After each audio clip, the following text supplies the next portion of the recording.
একজন মুসলমানের জন্য ইবাদতের সবচাইতে বড় মৌসুম, ইবাদতের সবচাইতে বড় সিজন, নেক আমলের সবচাইতে সুবর্ণ সুযোগ, আমল এবং ইবাদতের ভরা বসন্ত হলো রমাদানুল করিম।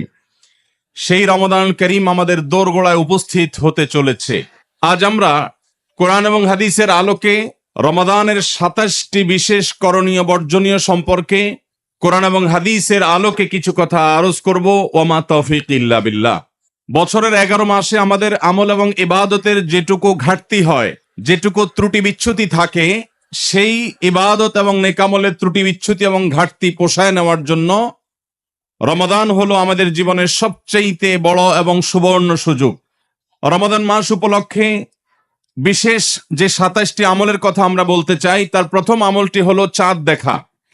রমাদান মাসের চাঁদ শাবানের শেষ দিনে আমরা পশ্চিম আকাশে তালাশ করব, অনুসন্ধান করব।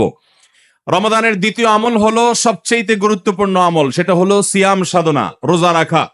প্রত্যেক প্রাপ্তবয়স্ক সুস্থ মস্তিষ্ক সম্পন্ন নারী এবং পুরুষ তিনি যদি মুসলমান হয়ে থাকেন, তাহলে সেক্ষেত্রে তার উপরে আল্লাহ রাব্বুল আলামিন রমাদানের দিনের বেলায় রোজা রাখা, সিয়াম সাধনাকে ফরজ করেছেন। প্রত্যেক প্রাপ্তবয়স্ক মুসলিম নারী এবং পুরুষ যদি সুস্থ সবল হয়ে থাকেন, আল্লাহ রাব্বুল আলামিন এই ফরজটাকে পালন করতে হবে। আল্লাহ বলেছেন, কুতিবা আলাইকুমুস সিয়াম, তোমাদের উপরে রোজা রাখাটাকে ফরজ করা হয়েছে। অতএব রমজানের দিনের বেলা রোজা রাখা হলো রমজানের সবচেয়ে বড় আমল। এটা হলো দ্বিতীয় আমল বলেছি। নাম্বার 3, রমাদান মাস উপলক্ষে রাতের বেলায় তারাবির নামাজ আদায় করা, এটা রমাদানের তৃতীয় আমল। নবী করিম সাল্লাল্লাহু আলাইহি সাল্লাম বলেছেন, মান কামা রমাদানা ঈমানান ওয়া ইহতিসাবা গুফিরা লাহু মা তাকাদ্দামা মিন যামবি। যে ব্যক্তি রমজান মাসে রাতে দাঁড়িয়ে ঈমানের সাথে, ইখলাসের সাথে আল্লাহর কাছ থেকে সওয়াব পাওয়ার আশায় তারাবির নামাজ পড়বে, তার পূর্বের সমস্ত গুনাহ খাতা মাফ করে দেওয়া হবে। রমজানের চতুর্থ আমল হলো সাহারি করা। আমরা অনেকে ইচ্ছাকৃতভাবে সাহারি করি না, হয়তো কখনো ভালো লাগে না সাহারি করতে, খাওয়ার রুচি থাকে না, আমরা সাহারি খাই না। সাহারি খাওয়া ছাড়াও যদি কেউ রোজা রাখে, রোজা হয়ে যাবে, কিন্তু সাহারি খেলে আপনার খাদ্য গ্রহণ হবে, পাশাপাশি আপনি সওয়াব লাভ করবেন। 5 নম্বর আমল হলো সাহারিটা শেষের দিকে খাওয়া। এখনো অনেক মুরব্বীরা আছেন গ্রামাঞ্চলে, তারা মাঝরাতে সাহারি খেয়ে ফেলেন, 12টা-1টার দিকে সাহারি খেয়ে ফেলেন। সাহারি খাওয়ার জন্য সবচাইতে উত্তম সময় হলো রাতের শেষ প্রহরের একেবারে শেষের দিকে। 6 নম্বর আমল হলো রমজান উপলক্ষে ইফতার করা। ইফতার মানে নাস্তা খাওয়া। সারা বছর আমরা দিনের বেলায় শুরুতে নাস্তা খাই, কিন্তু এর কারণে কোনো সওয়াব আমাদের আমল নামায় লেখা হবে এমন কোনো কথা বলা হয় নাই। কিন্তু রমজান মাসের সন্ধ্যা যখন আপনি ইফতার খাবেন, এই ইফতার খাওয়ার মাধ্যমে আপনি একটা সুন্নাহর উপর আমল করলেন, এটার কারণে আপনার আমল নামাতে একটা সওয়াব লেখা হবে। সওয়াবের আশা যদি আপনার থাকে, ইফতারের নিয়ত যদি আপনার থাকে, তাহলে এর মাধ্যমে আপনি সওয়াব লাভ করবেন। 7 নম্বর আমল হলো ইফতারটা তাড়াতাড়ি করা, ইফতার বিলম্বে না করা। আমরা অনেকে আছি ইফতার অনেক বেশি দেরি করি। আমরা মনে করি যত দেরি করে ইফতার করা যায় ততই বোধহয় রোজাটা নিশ্চিতভাবে শুদ্ধ হয়, সঠিক হয়। এটা ভুল ধারণা। নবী করিম সাল্লাল্লাহু আলাইহি সাল্লাম বলেছেন, যতদিন পর্যন্ত এই উম্মত মুসলমান জাতি ইফতার দ্রুততার সাথে করবে, অর্থাৎ ওয়াক্ত হওয়ার পর আর বিলম্ব করবে না, ততদিন পর্যন্ত তারা কল্যাণের মধ্যে থাকবে। 8 নম্বরের রমজানের আমল হলো ইফতারের দোয়া পড়া।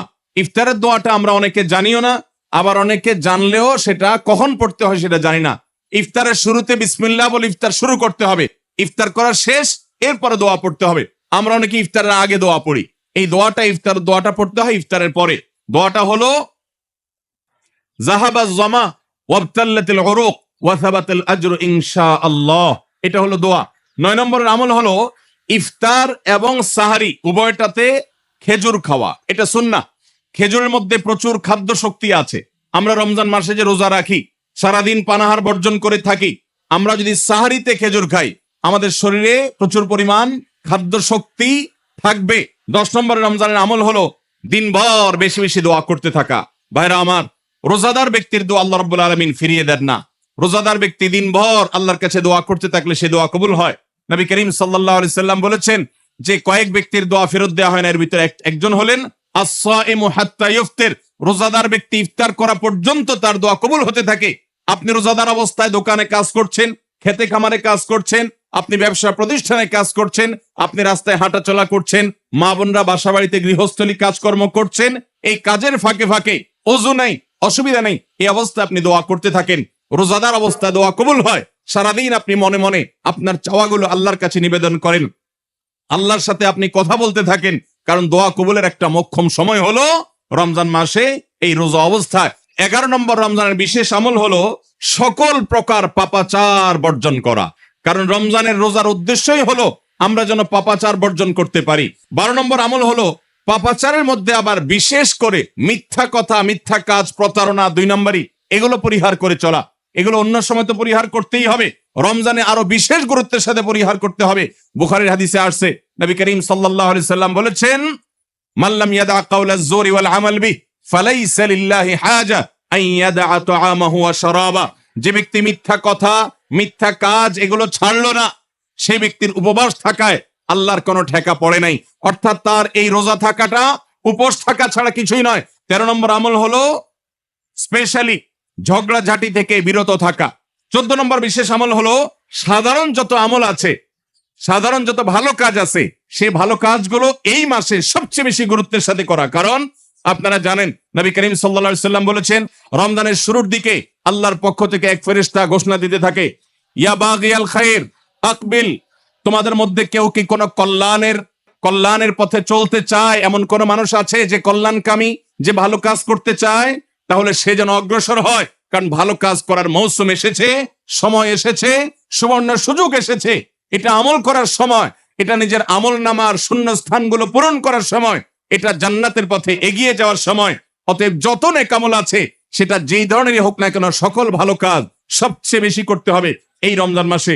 15 নম্বর আমল হলো খুব গুরুত্বের সাথে ইস্তেগফার করা, আল্লাহর কাছে গুনাহ মাফ চাওয়া। এটা হলো 15 নম্বর আমল, যে গুনাহগুলো মাফ করাবো, জাহান্নাম থেকে মুক্তির পরোয়ানা দেয়া হয়, সেটি আমার নামটা যেন সে তালিকায় যায়, সে চেষ্টা আমরা করব প্রতিদিন। 16 নম্বর রমজানের বিশেষ আমল হলো রোজাদারকে ইফতার করানো। নবী করিম সাল্লাল্লাহু আলাইহি সাল্লাম বলেছেন, মান ফাত্তারা সাইমান ফালাহু মিসলু আজরিহি মিন গায়রি আন ইউনকাসা মিন আজরিহি শাইআ। যদি কেউ কোনো রোজাদারকে ইফতার করায়, আল্লাহ রাব্বুল আলামিন ওই রোজাদারের রোজার কারণে তিনি যে সওয়াব পেয়েছেন তারটা তিনি পাবেন। অতিরিক্ত বোনাস হিসাবে যেই লোকটা ইফতার করালো রোজাদারকে, আল্লাহ তাআলা তাকে সমপরিমাণ সওয়াব দান করবেন।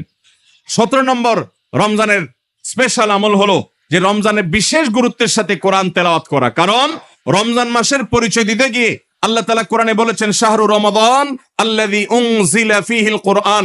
রমজান এমন মাস যে মাসে কোরআন নাজিল করা হয়েছে। এই কোরআন দিয়ে রমজানকে আল্লাহ পরিচয় দিয়েছেন।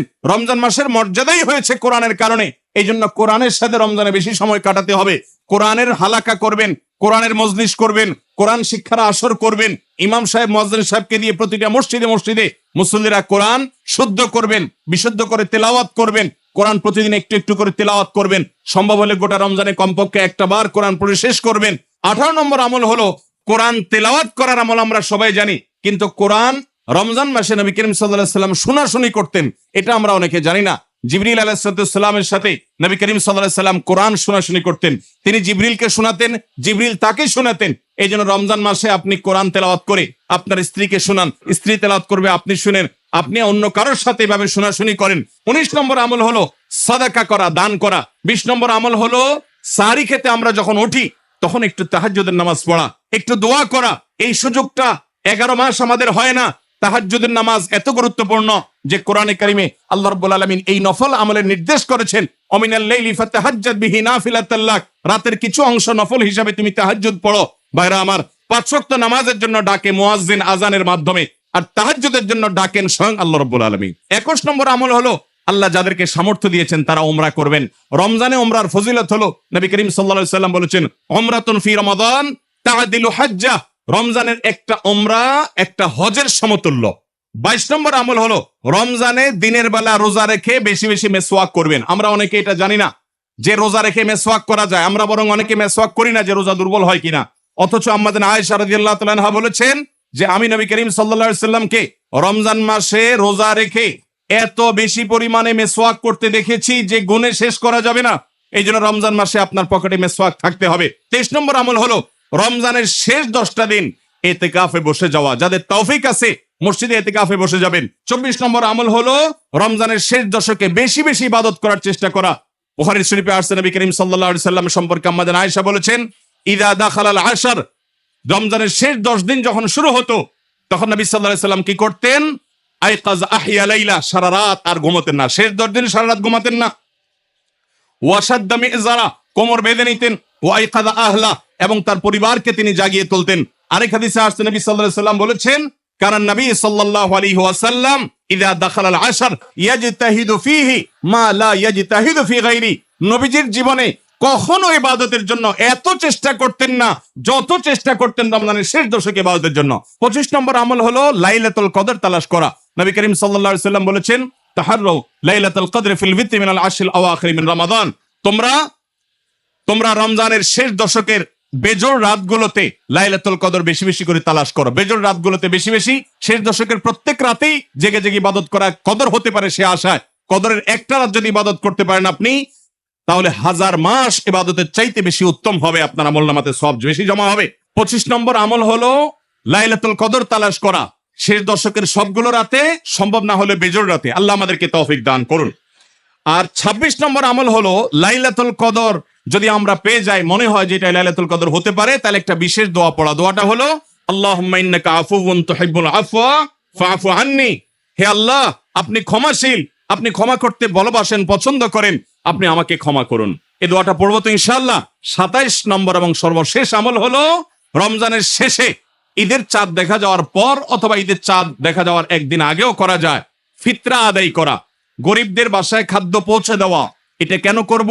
নবী করিম সাল্লাল্লাহু আলাইহি সাল্লাম বলেছেন, যাকাতুল ফিত্রে তুহরাতান লিস-সাইমি আনিল লাগবি ওয়ার রাফাস ওয়া তু'মাতান লিল মাসাকিন।